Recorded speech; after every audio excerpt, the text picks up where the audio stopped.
Here is my story. My wife and I have been married for 3 years. Before we got married, Cecilia and I had been dating for a year and a few months. I met her at a bachelorette party and she was the younger cousin of one of the guys I met there. His name was Andrew and he seemed to be a nice guy. I can't explain why, but something drew me to Cecilia. Although I didn't get to see her well that night until the next day at the wedding, she and her cousin were longtime friends with the groom and they both flew in from another state to attend the wedding after the wedding. I tried to talk to Cecilia but she didn't seem to have my time. So I didn't disturb her anymore. Instead I got her cousin's contact from the WhatsApp group we belonged to and asked him if he could share his cousin's number. And he did without asking for her permission first. Initially, talking to Cecilia seemed challenging, but I kept calling her and in the end, she agreed to have a date with me. I am a nurse, so I had a 1-week leave. And I used the opportunity to go to the state she lived in and see her from getting to know her. I discovered she worked with a marketing organization and had been working there for 3 years. We both realized we were single as we talked more, but Cecilia was not ready for a relationship. Her ex-boyfriend dumped her for an older, wealthier woman. And since then, she has been struggling with an abandonment mentality. However, I knew that no matter how she looked tough outside, she was just a delicate flower inside. And with the right amount of love, care and attention, she would blossom and break through her barriers. So I did my best to shower her with all of that. Even as friends, I even got her cousin to talk to her for me so she could at least change her mind and be with me. And fortunately she was the kind of younger cousin that listened to her older cousin. So she gave me the opportunity. We got closer and I ensured I was there whenever she needed me because I loved her. The thing about me was that getting attracted to a particular girl did not happen to me every day. So when I saw Cecilia and liked her, I knew she was the one for me. So despite living in different states, I made sure I sent her flowers every week with a pack of her favorite chocolate until she said yes to me. When she said yes, I was literally the happiest man on earth. And as soon as I was due for my next leave, I hopped on the next flight to celebrate the beginning of our new phase of life together. I only had a few responsibilities as the house I lived in was willed to me by my father before his demise. So I didn't pay rent and could save more money. Even without being with her, I would send Cecilia money to take herself to a fancy restaurant, go shopping or even take her friends out on my behalf. I did everything possible to make her happy and not feel the distance between us until we married. After we married, her office transferred her to my state and we began living together as a couple. A few months after Cecilia moved in with me, I began to see so many things I had not seen when we were in our long-distance relationship. She was messy in the kitchen, messy in the bathroom and even messy in the bedroom. I complained about her habits every day until I eventually got tired. So I started cleaning up after her. She also picked offense to almost everything I did. For example, if I cleaned the house and she walked into a wet floor, she would yell and cuss at me, which continued with almost everything. Then she stopped cooking and didn't care whether I ate instead. She'd bring home cooked food from any restaurant she visited and would microwave the food the following day as her breakfast. Before these changes, Cecilia loved cooking and wouldn't go a day without making fresh food. She hated warming food the next morning and she always woke up very early in the morning to cook before I woke up. But when this happened, she became a different person, became more distant and barely said a word to me. Even if she was at home on some days, it got so bad that whenever I tried to start a conversation, she would cut me off with the excuse that she had work to do or was too tired to talk. After that, she didn't even let me touch her anymore. And a part of me began to suspect that she was seeing someone. But when I couldn't gather any evidence, I just let her be because I had heard people could change completely. After some years of marriage, her cold attitude toward me continued and she even started sleeping on the couch because of my non-stop pestering for her to do her wifely duties. One day, I don't really remember what Cecilia did and I yelled at her, but instead of sorting it out as adults, like we used to, she picked a few clothes and told me she was going to her friend's house, and she threatened me to not call her friend if I didn't want to make things worse. So I didn't. 2 days after Cecilia left, I was at home thinking about how things had gotten bad between Cecilia and me. When I got a call from a policeman, at first, I believed she parked wrongly or something. But I was told she had been involved in an accident and the police officer shared the location. So without wasting time, I rushed down there with my heart nearly falling into my stomach. The last thing I wanted was for something terrible to happen to my Cecilia on getting to the accident scene. Cecilia was lying on a stretcher and sobbing. Her hand and arms were bandaged and she sustained multiple injuries. But the guy that drove did not make it. So his body was already covered, not to sound insensitive. But I was glad Cecilia was okay. At that point, I know we had issues in the past, but I didn't want her dead or injured because I wanted us to work things out and go back to being the happy couple. I tried to speak to her but she kept sobbing. And at the same time, the paramedic guy came to me and asked if I was her brother because he saw me standing by her bed. I told him I wasn't, but he insisted that he called Cecilia's brother and not me. It was funny because Cecilia was an only child. So when I asked him to show me the number, he showed me my number and explained that Cecilia saved my number as her brother on her iPhone. I was confused because that was the last thing I expected to hear. I also found out that the guy that died while driving, Cecilia was her boyfriend and they were on their way to another state for a vacation when the accident happened. Whatever was left of their clothes was in the trunk and I stood there unable to say a word. It was just too much to wrap my head around. At that point, I cried and asked Cecilia if it was true. And she nodded. She was still in tears because of her lover's demise and she could not even hide it. Even with our non-stop fights and distance, I could not even think of being with another woman apart from her. But she chose to hurt me like that, to think that I was even planning to go over to her friend's house that evening so we could settle everything and she could come back home, not knowing she was already on her way to a vacation with her lover.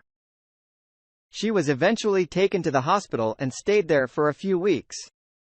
However, I only visited her once throughout her hospital stay because I still could not believe she had cheated on me after all those years. And it was really tough for me. The one time I visited her, her friend convinced me to go and see her. But I ended up standing outside her room door. I just could not take myself in there to talk with her. Finally, when she fully recovered, her friend updated me again and I went to see her on the day she was discharged. What she didn't know was that when she was in the hospital, I contacted a lawyer and began to process our divorce papers. And on the day of her discharge, I gave them to her to sign. At least I had the decency to wait until she recovered. When she saw me, she began to cry, went down on her knees and asked me to forgive her so we could return to being one happy family. But I told her it wasn't impossible and handed her the divorce papers. When her friend saw the divorce papers, she began to beg me too. But I told her to stay quiet and mind her business. On the other hand, Cecilia continued to cry and she begged me to give her a second chance. But I dropped the papers and left. Then I warned her to not return to my house. I already called her cousin to tell him what Cecily had done, but he was too disappointed in her and wanted nothing to do with her. It turned out that the guy she was seeing was her colleague from work and her company had no relationship between colleagues policy. Knowing that she was married, they fired her to protect their reputation. So after she left the hospital, she had no job to return to her friend, kicked her out, and her cousin was far too embarrassed. So she had no one to support her. The last time I bumped into her friend, she told me, Cecilia was now struggling financially and she did crappy jobs just to make a living. It has been 2 years now and I still can't shake off the feeling that every woman out there might hurt me again. As Cecilia did, you mentioned that your ex-wife saved your number as her brother on her iPhone, which is absolutely terrible. This means she had been playing you for a very long time. I'm not a fan of long-distance relationships because of how pretentious both parties can be. Honestly, I don't think your wife loved you. She was just using you. You should have dug deeper when you noticed the changes, and you should know better that people don't just wake up and change.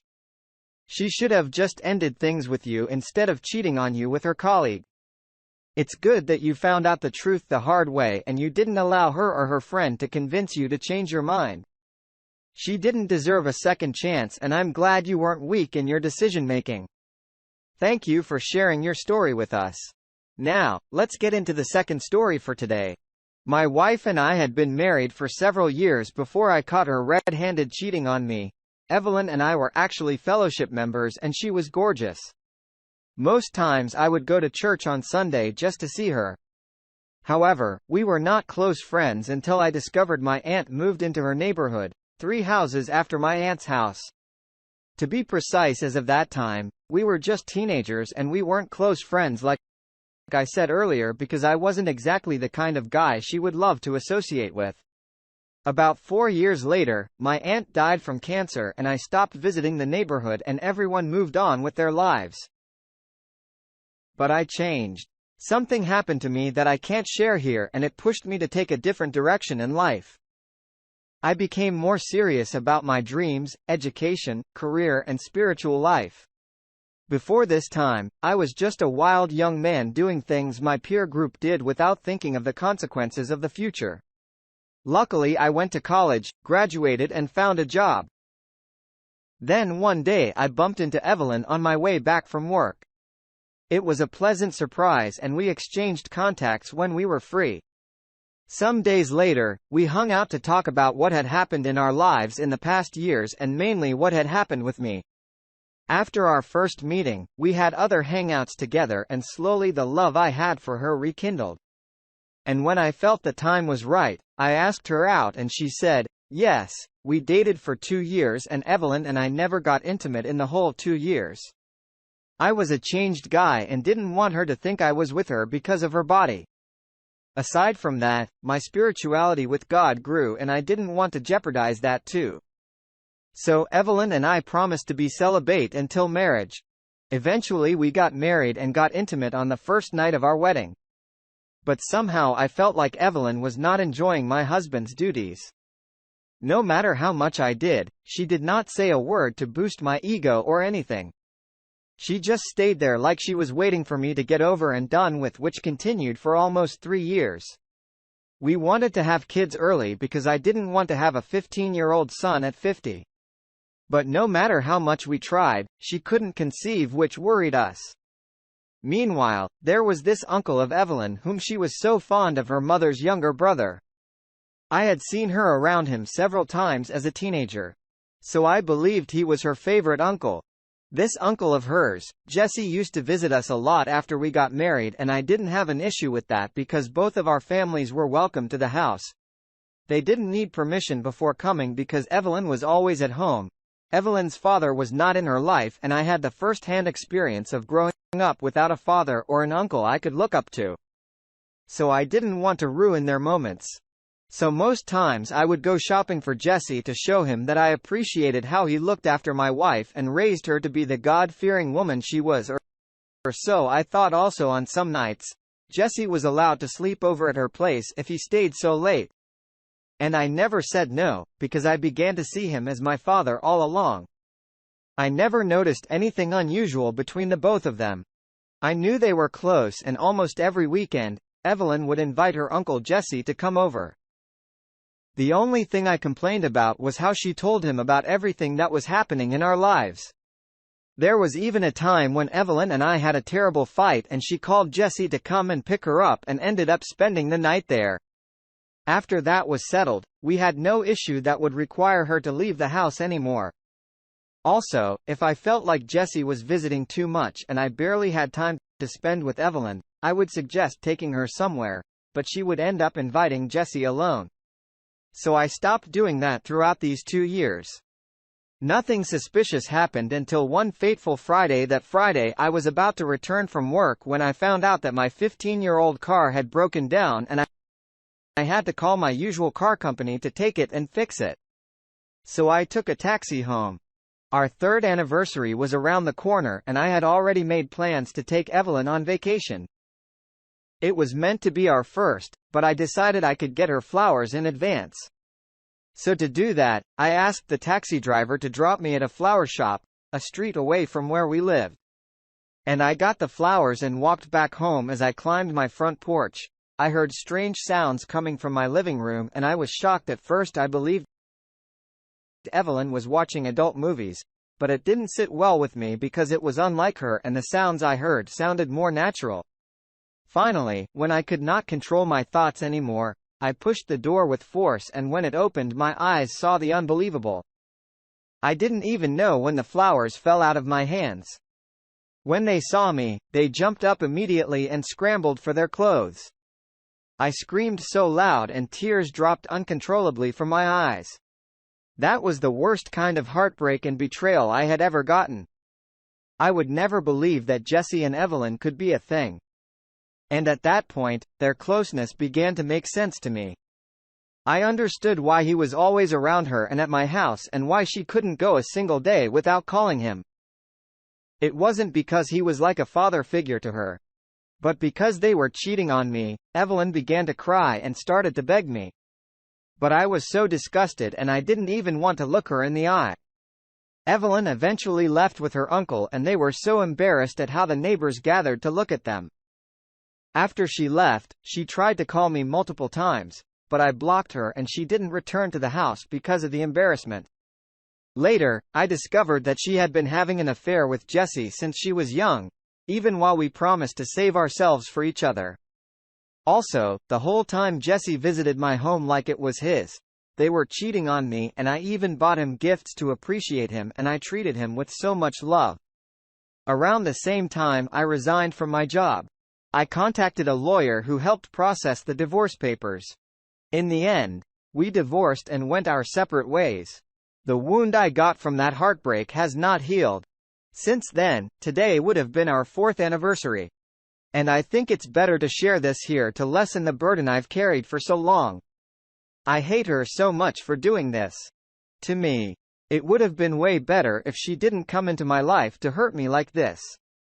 And I hope she gets her karma. As for her family, I don't know what happened when her family found out, and I don't care, but I hope everyone sees her as a monster. Your ex-wife was secretly having an affair with her uncle for almost 3 years under your roof, and you didn't suspect a thing. You must have really trusted her. She should not have led you on if she knew she wasn't ready to stop her dirty acts. I guess this is why they say don't judge a book by its cover, because you used her external appearance as a metric to measure her as wife material. I'm glad you kicked her out of your house, and you made the right decision by ending things with her. Thank you for sharing with us. I hope you were able to heal from this. Thank you all for taking the time to listen to today's stories. If you enjoyed listening, please feel free to like and subscribe. If you haven't already, also comment below with your thoughts on what happened. If there is a story you would like to share with me about your own situation or someone else's,